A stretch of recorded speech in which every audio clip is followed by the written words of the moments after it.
നമസ്കാരം. മോർണിംഗ് ബ്രീഫിലേക്ക് സ്വാഗതം. കഴിഞ്ഞ ദിവസം US മാർക്കറ്റുകളെല്ലാം തന്നെ പോസിറ്റീവായിട്ടാണ് ക്ലോസ് ചെയ്തത്. നാസ്ഡാക്ക് അതിന്റെ റെക്കോർഡ് ഹൈ നിലവാരത്തിലാണ് ക്ലോസ് ചെയ്തത്. നാസ്ഡാക്ക് 0.4% ഹയർ ആയിട്ട് ക്ലോസ് ചെയ്തു. അതോടൊപ്പം തന്നെ S&P 0.2% അപ് ട്രെൻഡാണ് രേഖപ്പെടുത്തിയത്. യൂറോപ്യൻ മാർക്കറ്റിലും സമാന രീതിയിലുള്ള ഒരു പോസിറ്റീവ് മുന്നേറ്റമാണ് ഉണ്ടായത്. കാക് ഏകദേശം 0.7%, അതോടൊപ്പം തന്നെ ഡാക്സ് 0.8% അപ്പായിട്ടാണ് ക്ലോസ് ചെയ്തത്. ഏഷ്യൻ മാർക്കറ്റുകളെല്ലാം തന്നെ ഇന്നൊരു പോസിറ്റീവ് സെന്റിമെന്റിൽ തന്നെ ട്രേഡ് ചെയ്യുന്നു. ചൈനീസ് മാർക്കറ്റ് 1%-ലധികം പോസിറ്റീവായിട്ടാണ് നിൽക്കുന്നത്. മറ്റ് ഇൻഡസ്ട്രീസുകളെല്ലാം തന്നെ ഒരു ഫ്ലാറ്റ് ടു പോസിറ്റീവ് നോട്ടിൽ തന്നെ ട്രേഡ് ചെയ്തുകൊണ്ടിരിക്കുന്നു. നിഫ്റ്റി ഇന്ന് ഓപ്പണിംഗ് സമയത്ത് തന്നെ ഒരു അപ് ട്രെൻഡ് തന്നെ കാണിക്കുന്നുണ്ട്.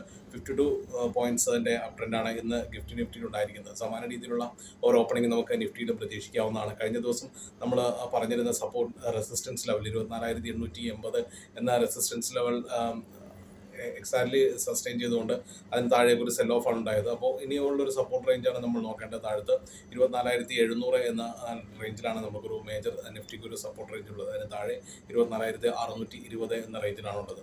പ്രധാനമായും നോക്കുന്ന FISന്റെ ഭാഗത്തു നിന്നുള്ള സെല്ലിംഗ് ഓഫ് തന്നെയാണ്.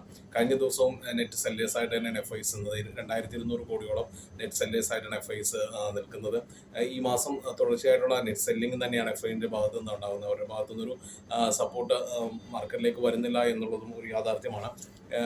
ഇനി മേജറായിട്ടുള്ള ഇവന്റുകളാണ് മാർക്കറ്റിനെ നയിക്കാനിരിക്കുന്നത്. അടുത്ത ദിവസം അമേരിക്കൻ മാർക്കറ്റിൽ നിന്നുള്ള ഇൻഫ്ലേഷൻ ഡാറ്റയും പുറത്തു വരും. അതുകൊണ്ട് തന്നെ ഫെഡ് റേറ്റ് ഉണ്ടാകുമെന്ന ഒരു പ്രതീക്ഷ തന്നെയാണ് മാർക്കറ്റിനുള്ളത്. സെപ്റ്റംബർ 12-ന് ഡാറ്റ വന്നു കഴിഞ്ഞാൽ അതിനുശേഷമുണ്ടാകുന്ന സെപ്റ്റംബറിൽ തന്നെ തുടർന്നും ഈ വർഷം തന്നെ 3 റേറ്റ് കട്ടുകൾ ഉണ്ടാകുമെന്ന പ്രതീക്ഷയിലാണ് US മാർക്കറ്റ് നിൽക്കുന്നത്. അതിൻ്റെ ഫലമായിട്ടാണ് US മാർക്കറ്റിൽ ഒരു പോസിറ്റീവ് സെന്റിമെന്റ്സ് നിൽക്കുന്നത്.